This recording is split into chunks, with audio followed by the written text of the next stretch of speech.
అర్హత లేదు. దేవుడి కృప వలన, ఆయన ప్రేమ వలన నాకు ఈ ధన్యాన్ని ఇచ్చినందుకు నా దేవుడికి వేలాది వందనాలు, స్తుతులు, స్తోత్రాలు చెల్లిస్తున్నాను.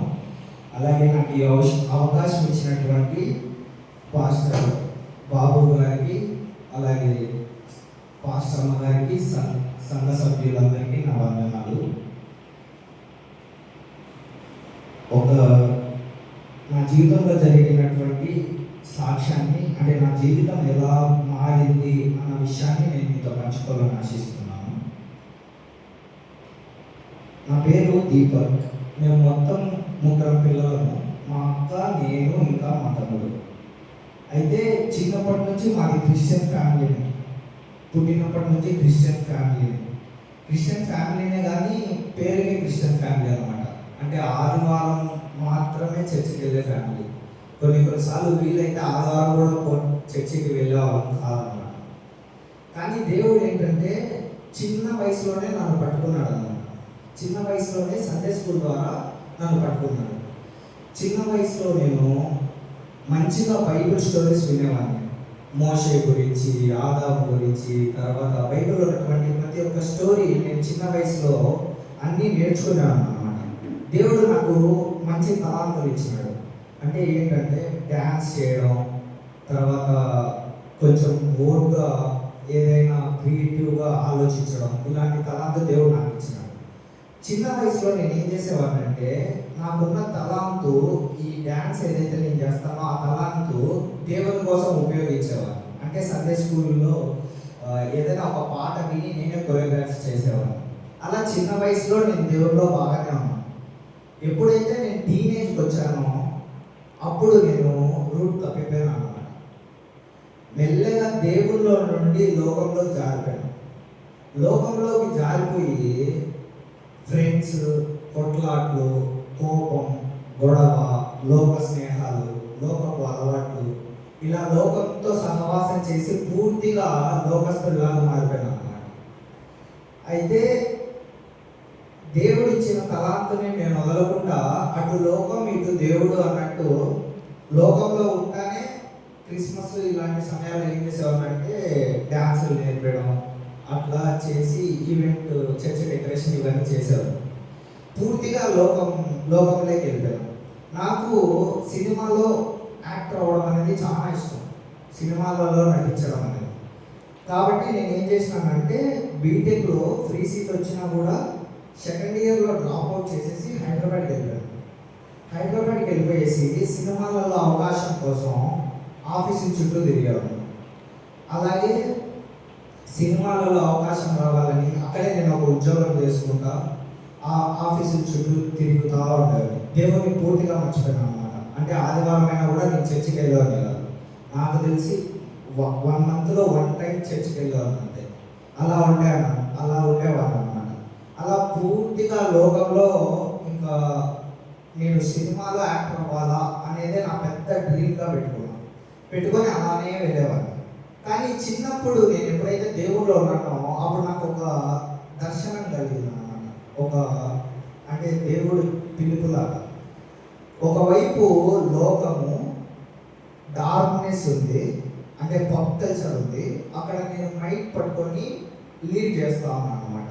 అంటే నేనే దాన్ని జరిపిస్తా అన్నట్టు. ఇంకొక వైపు ఏమో వెలుగు ఉంది, దేవుడి సన్నిధి ఉంది, అక్కడ కూడా నేనే మైక్ పట్టుకొని లీడ్ చేస్తాను. ఈ రెండింటికి మధ్యలో ఒక సిలువ, మధ్యలో ఒక చనిపోయిన సమాధి ఉంది అన్నమాట. ఆ వయసులో నాకు దాని భావం అర్థం కాదు. అంటే దేవుడు అప్పుడు నన్ను పెంచుకున్నాడు అన్న విషయం నాకు అర్థం అవ్వలేదు. అయితే నేను పూర్తిగా లోకంలో ఉండి ఇంకా లోకానుసారం, ఇంకా పూర్తిగా లోకస్తులుగా ఉన్నప్పుడు ఒకరోజు ఎందుకో అంటే బాగా లోన్లీగా అనిపించింది. అంటే నాలో ఏ కంప్లీట్నెస్ లేదన్నమాట. అంటే టాలెంట్ ఉంది, అన్నీ ఉన్నాయి, కానీ మంచి జాబ్ కూడా బాగానే ఉంది. జాబ్ చేస్తానా, డబ్బులు వస్తున్నాయి, మెల్లమెల్లగా మూవీస్లో కూడా ఆఫర్స్ రావడం మొదలైనాయి. అసిస్టెంట్ డైరెక్టర్గా పనిచేస్తానా, ఇండిపెండెంట్ ఫిలిమ్స్కి వర్క్ చేస్తానా, అన్నీ చేస్తానా, కానీ ఏదో కంప్లీట్నెస్ అనేది అయితే లేదు. అలాంటి టైంలో ఒకరోజు పూర్తిగా నాకు చాలా బాధ వేసింది అన్నమాట. అంటే ఎలాంటి బాధ అంటే నాకు తెలియకుండానే నాకు ఈ జీవితం మీద విరక్తి వచ్చేసింది. అంటే నాకు ఈ లైఫ్ వద్దు అన్న ఫీలింగ్ వచ్చేసింది. ఆ ఫీలింగ్ ఎందుకు వచ్చింది అని కూడా తెలియదు. అప్పుడు నేను మోకాళ్ళ మీద కూర్చొని అప్పటికి నేను ఆ రూమ్ తీసుకొని నా జలసాల కోసం ఒక 3 days వరకు ఆ రూమ్కి రెంట్ కట్టుకుంటా. అది ఒక మంచి హోటల్ రూమ్ ఉన్నా అన్నమాట. అయితే అప్పుడు నాకు జీవితం మీద విరక్తి వచ్చేసి నేను మోకాళ్ళ మీద పడి ఏడవడం మొదలైనా. నా ఆత్మ ఘోషిస్తాను. అంటే ఎందుకు ఏడుస్తానా అన్న విషయం నాకు తెలియదు. నేను ఎప్పుడెప్పుడు ఏమేమి పాపాలు చేసినా దేవుడు నన్ను పిలుస్తా అన్నా కూడా నేను పారిపోతానా అన్న విషయాలన్నీ నాకు గుర్తొచ్చి నేను మోకాళ్ళ మీద పడి దేవుని ఎదుట నా పాపాలు ఒప్పుకోవడం మొదలైనా. దేవా, నేను ఇట్లా బతికినా అని చెప్పేసి నా పాపాలన్నింటినీ ఒప్పుకుంటా. నేను ఏడ్చుకుంటా అలాగే పడుకునేసిన. తర్వాత యూట్యూబ్ చూస్తా దేవుడి వాక్యం విన్నాను. ఆ వాక్యం వింటే నమ్మి బాప్తిసం పొందిన వాడు రక్షింపబడును, నమ్మనల వానికి శిక్ష విధింపబడును, ఇలాంటి ఒక వాక్యం నేను విన్నాను అన్నమాట. అయితే నాకు వెంటనే నేను బాప్తిసం తీసుకోవాలనిపించి నేను బాప్తిజం తీసుకున్నాను అన్నమాట. బాప్తిజం తీసుకున్న తర్వాత కూడా దేవా, నేను బాప్తిజం తీసుకున్నా, నేను ఇంకా రిటర్న్ వెళ్ళిపోయి హైదరాబాద్కి వెళ్ళిపోయి జాబ్ చేసుకుంటా, నా లోకపు అలవాట్లు లోకపు స్నేహాలు వదులుకొని జాబ్ చేసుకుంటా, అట్లే బాప్తిజం తీసుకున్నా కదా, చెడు అలవాట్లకు దూరంగా ఉండి లోకపు స్నేహాలు వదిలేసి మంచిగా జాబ్ చేసుకుంటే అక్కడే ఉండిపోదాం అనుకున్నాను.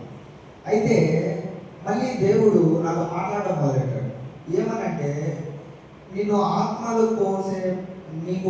ఆత్మలు కోసే పంటగా నేను నిన్ను చేస్తాను. అప్పుడు నాకు అనిపించింది, చాలా మంది అక్కడ ఉన్న సేవకులంతా నన్ను దేవుడు నిన్ను పట్టుకున్నాడు, తన సేవ కోసం నేను పెంచుకున్నాడు అన్నారు. అయితే నేను దాన్ని ఏమనుకున్నానంటే, దేవుడు నన్ను ఎన్నుకుంటాడా అని చెప్పేసి, అంటే నాకు కొంచెం నా యాటిట్యూడ్ సరిగా ఉంటుంది అనమాట. అంటే కొంచెం కోపం ఎక్కువ ఉంటుంది, ఇన్స్టెంట్గా కోపం వచ్చేస్తాను, చాలా ఫాస్ట్గా రియాక్ట్ అవుతాను. నాలాంటి వాడు దేవుని సేవకు పనిరాడు.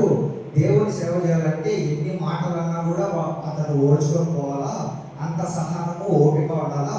నాకు ఏ మాత్రం లేవు, సహనము లేదు, ఓపిక లేదు అని చెప్పేసి నేను బలిపీఠం దగ్గర కూర్చొని రోజు కన్నీళ్ళు కారుస్తా ప్రార్థన చేశాను అన్నమాట.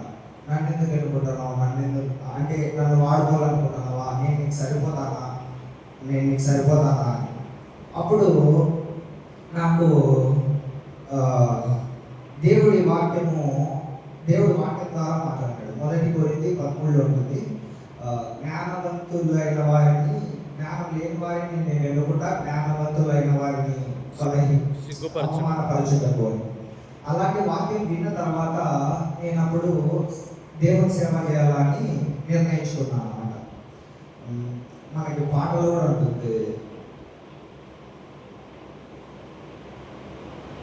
ఒక జ్యోతిర్మయ సాంగ్లో ఉంటుంది, నా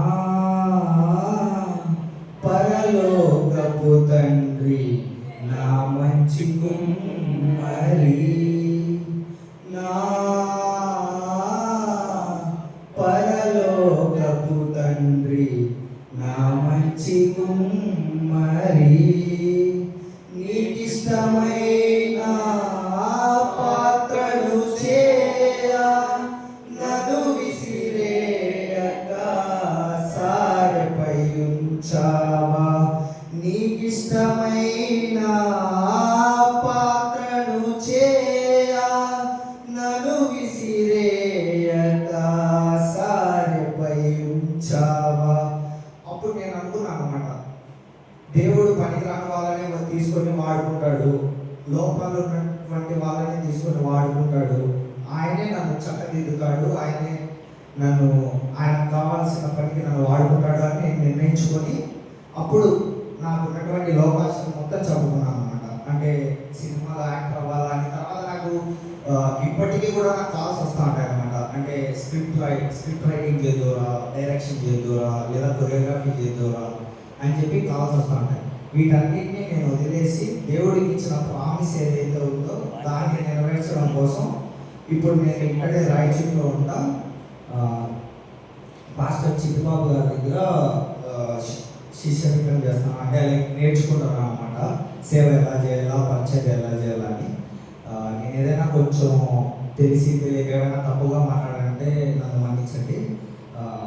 దేవుడి ఇచ్చిన సాక్ష్యాన్ని దీవించిన దాకా నాకు ఈ అవకాశం ఇచ్చినటువంటి పాస్టర్ గారికి, అలాగే పాస్టమ్మ గారికి, సంఘ సభ్యులందరికీ ప్రేమతో